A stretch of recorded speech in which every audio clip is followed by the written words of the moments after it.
नमस्कार, बहुत स्वागत है आपका। देव उठनी एकादशी इस बार कब मनाई जाएगी, शुभ मुहूर्त क्या है और कैसे करेंगे पूजा। अगर आपके घर में शालिग्राम भगवान नहीं है तब क्या करें। बहुत सिंपल तरीका से आप अपने घर में पूजा कर सकती हैं। चलिए जानते हैं विस्तार से। पहले समझते हैं शुभ मुहूर्त क्या रहेगा।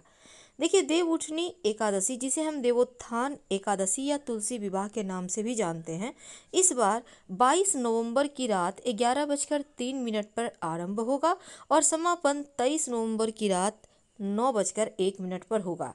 देव उठनी एकादशी का व्रत 23 नवंबर गुरुवार के दिन रखा जाएगा और व्रत का पारण 24 नवंबर की सुबह 6 बजे से 8:13 के मध्य आप कर सकते हैं।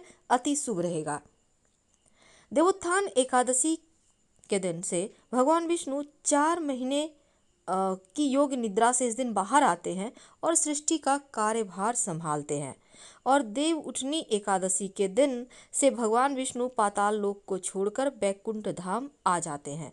यानी चातुर्मास के दौरान भगवान विष्णु देवशयनी एकादशी के दिन से देव उठनी एकादशी तक पाताल में वास करते हैं और इस दिन से शुभ मंगल कार्यक्रम शुरू हो जाएंगे, जैसे विवाह, मुंडन संस्कार, सगाई, गृह प्रवेश जैसे कार्य प्रारंभ हो जाएंगे। इस दिन तुलसी की पूजा का विशेष महत्व है। इस दिन भगवान श्री हरि विष्णु 4 महीने के विश्राम के बाद जगेंगे और यहाँ से शुभ मंगल कार्य शुरू हो जाएंगे। आप उनको मनाएंगे, उनके निमित्त व्रत भी रखेंगे, उनका विवाह भी करवाएंगे ताकि कन्यादान के इतना पुण्य फल प्राप्त हो सके। लेकिन भूल कर भी जाने अनजाने श्री हरि विष्णु को कुछ ऐसी वस्तुएं हैं जिनको अर्पित मत कीजिएगा, वरना आपको लाभ नहीं मिल पाएंगे। तो चलिए जानते हैं उनको कौन सी वस्तु नहीं अर्पित करना है, उनको उनकी पूजा कैसे करेंगे। देखिए, अगर आप देव उठनी एकादशी के दिन व्रत रखते हैं तो सुबह सुबह स्नान वगैरह करके निवृत्त हो लें। फ्रेश कपड़े पहनकर अपने आंगन में, छत पे या फिर अपने बालकनी में चौक बनाएं। इसके बाद भगवान श्री हरि विष्णु के जो चरण उसको बनाइए। कैसे बनाएंगे, देखिए, एक तो आप चावल को भिगो लें, उसको पीसकर उस घोल से बना सकते हैं। इसके अलावे आप चाहें तो अबीर गुलाल से भी बना सकते हैं और फूलों से सजाइए। अब चूंकि दिन में ही आपको ये करना है तो शाम में आपको इस चरण पादुका को, जिस पर आपने पूजा पाठ करके रखेंगे, उसको ढक दीजिएगा डलिया से या आपके घर में जो भी बड़ा बर्तन है। तो देव उठनी एकादशी को रात के समय श्रीमद् भागवत कथा, पुराण वगैरह का श्रवण करना सर्वोत्तम माना गया है। इस दिन जब आप श्री हरि को जगाएंगे तो शंख, घंटा, मृदंग और थाल बजाकर उठाइएगा और जब थाल बजाइएगा तो इख, जिसको हम गन्ना कहते हैं, उससे ही बजाइएगा, छोटा सा टुकड़ा लेकर। और फिर आप लोग मस्ती कीजिए, क्योंकि देखिए इस दिन उमंग का दिन है। तो इस दिन से देव दीपावली तक 5 दिन महापर्व के रूप में मनाया जाता है। जब आप देव को उठाएंगे तो बोलिएगा, उठो उठो वासुदेव, उठो उठो। कैसे करेंगे पूजा, देखिए, पूजन के लिए आप भगवान श्री हरि के अपने घर में ही, जहाँ पर आपने तस्वीर रखी है, वहीं पर आप उनको फूलों से और सजाइए, उनको आप पूजा पाठ कीजिए। इसके बाद आप फल, पकवान, अगर आपने लड्डू वगैरह है, बतासे, सिंघाड़े, गन्ना, ये सब चढ़ाइए और ढलिया से ढककर एक दीपक जला दे। भगवान श्री हरि के साथ पंचदेव पूजा का भी विधान है। और इसके बाद आप पुष्पांजलि दें। यज्ञेन यज्ञमय जंत देवास्तानि धर्मानि प्रथमान्यासन तेह नाकं महिमानः सचंतं यत्र पूर्वे साध्या संस्थित देवा। तो इसके बाद आप प्रार्थना करें। इयं तु द्वादशी देव प्रबोधाय विनिर्मिता त्वयैव सर्वलोकानां हितार्थ शेष सायनी इदं वतं मया देव कृतं प्रत्यय तव प्रभो न्यूनं संपूर्णतां यातु त्वत्प्रसाद नार्जनम।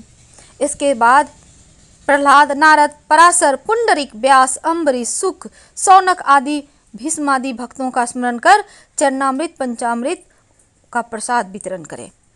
एक रथ में भगवान को विराजमान कर स्वयं उसे खींचे, नगर ग्राम गली में, नहीं तो कम से कम अपने घर में ही घुमा ले। शास्त्र कहता है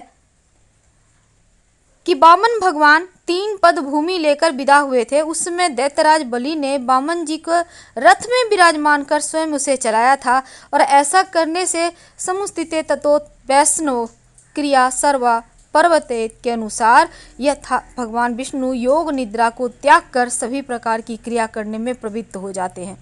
इसलिए कथा श्रवण के बाद प्रसाद वितरण करना चाहिए। तो आप सबसे पहले जानते हैं कि इस दिन क्या भगवान श्री हरि को भूल से भी अर्पित ना करें। पहला है चावल। चावल आप अर्पित तो कर सकते हैं, पर हल्दी से कलर करके या कुमकुम से कलर करके। सफ़ेद चावल भूल कर भी अर्पित ना करें। दूसरा है कनेर का पुष्प, जो शिव जी को अति प्रिय है कनेर, तो कनेर का पुष्प भूल कर भी श्री हरि विष्णु को अर्पित मत करें। और तीसरा है सफ़ेद जनेऊ, भूल कर भी अर्पित ना करें। पीला जनेऊ मंगा लें, नहीं है तो हल्दी से कलर करके फिर अर्पित करें, नहीं तो आपको व्रत का पुण्य फल नहीं मिलता। तो जब आप नदी सरोवर में नहाएंगे तो अच्छी बात, घर में नहाते हैं तो नहाने के पानी में गंगा जल या पवित्र नदी सरोवर का जल डालकर ही नहाएं। अगर नहीं है तो तुलसी के पत्ते डालकर नहाएं, पर इस दिन तुलसी के पत्ते मत तोड़िएगा। अभी तो पौधों के नीचे तुलसी के पत्ते गिरे हुए भी आपको मिल जाएंगे, तो आप उसी को उठाकर पूजा करें। और जब आप तुलसी जी की शालिग्राम भगवान से विवाह करवाएंगे तो तुलसी के गमले में शुभ मंगल प्रतीक चिन्ह बनाएं। इसके अलावा तुलसी के हर एक पत्तों का श्रृंगार करें सिंदूर से। तुलसी के पौधे के चारों तरफ सजाइए और साथ ही उनको इक जरूर अर्पित करें। तुलसी के पौधे में शालिग्राम भगवान को पीले वस्त्र धारण कराकर स्थापित करें और उनका विवाह करवाइएगा। शालिग्राम भगवान को पीले वस्त्र और तुलसी जी को लाल वस्त्र अर्पित कर दोनों में 2 गांठें लगा दें और आप खुद से 7 परिक्रमा करते हुए उनका विवाह करवाएं और अपनी मनोकामना कहते हुए आप उनसे प्रार्थना करें कि जीवन के कष्ट मिटे। क्योंकि यहाँ से सकारात्मक ऊर्जाओं का प्रवाह होता है, तो अपने घर में हल्दी मिले हुए पानी का छिड़काव जरूर कर लीजिएगा, ताकि शुभ मंगल कार्य आपके जीवन में होता रहे और मुश्किलें कम हो जाए। अगर जीवन में ज़्यादा परेशानी हो तब वैसे तो इस दिन पीपल के नीचे जल जरूर अर्पित करना चाहिए। 1 लोटा जल में थोड़ी सी मिश्री, मीठा जल अर्पित करने का विधान है, क्योंकि एकादशी तिथि पर श्री हरि विष्णु और माँ लक्ष्मी दोनों ही पीपल के पेड़ में निवास करते हैं। तो लोटे में जल, उसमें 1 चम्मच या 2-4 बूंद दूध, सफ़ेद पुष्प या जो भी आपके पास है लेकर जाएं। प्रेम से पीपल के नीचे अर्पित कर दें। ओम नमो भगवते वासुदेवाय कहकर संभव हो तो 7 परिक्रमा कर लें। अपनी मनोकामना कहकर आप पीछे आ जाएं। अगर कोई आप प्रयोग करना चाहते हैं तो बेशक इस दिन कर सकते हैं, पर सात्विक कीजिएगा, खुद की भलाई के लिए कीजिएगा। यह तो थी सिंपल तरीका जब आप उनको मनाएंगे, लेकिन शाम के वक्त 3 जगह दीपक जलाने का विधान है। पहला, पीपल के नीचे। यह दिया तीसी के तेल का होगा, क्योंकि कार्तिक के महीने में सरसों का तेल का दिया भी नहीं जलाया जाता, खाने में भी परहेज होता है। अगर आपके लिए संभव हो तो, नहीं तो सरसों के तेल के दीपक में 1 चुटकी काला तेल डाल दीजिएगा और दीपक जला दीजिएगा। इसके बाद पास के किसी भी शिव जी के मंदिर में जाकर 1 दिया घी का और उस दीपक में 1 लौंग डालकर जला दें, या सरसों के तेल का ही दिया, लेकिन याद रखिए सरसों का तेल का जगह अगर तीसी का तेल का प्रयोग कर पाए तो सर्वोत्तम होगा।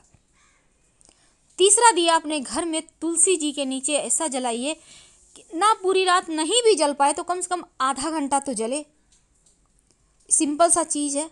इस दिन कुछ चीज़ें ऐसी है जिसको नहीं खाना चाहिए, आप व्रत रखें या ना रखें, जैसे कि चावल, बैंगन, मूली, साग, मसूर की दाल, काली उड़द, कुछ ऐसी चीज़ें हैं जो नहीं खाए जाते। वैसे तो ये भी कहा जाता है कि मन चंगा तो कठौती में गंगा, यानी अगर मन से आप, जैसे कि एकादशी व्रत में कथा में भी आता है कि राजा पूरे राज्य में ढिंडोरा पिटवा कर खुद भी एकादशी का व्रत रखता था, ना अन्न बेचा जाता ना कोई खाता था, लेकिन जब एक दूसरे राज्य का व्यक्ति यहाँ पर आता है काम के तलाश में, तो वो अन्न मांगता है कि नहीं देंगे अन्न तो हम मर जाएंगे, पर भोजन बनाकर वो श्री हरि को पुकारता है तो श्री हरि भी उनके साथ बैठ के भोजन करते हैं। तो यहाँ पर सबसे बड़ा मन है। अब ये नहीं कि आप पूजा पाठ कर रहे हैं, मन आपका कहीं और है, तो फिर पूजा का फल भी नहीं मिलेगा। बस 5 मिनट ही सही, पर दिल से कीजिएगा। एक छोटा सा प्रयोग लौंग का कर लीजिएगा।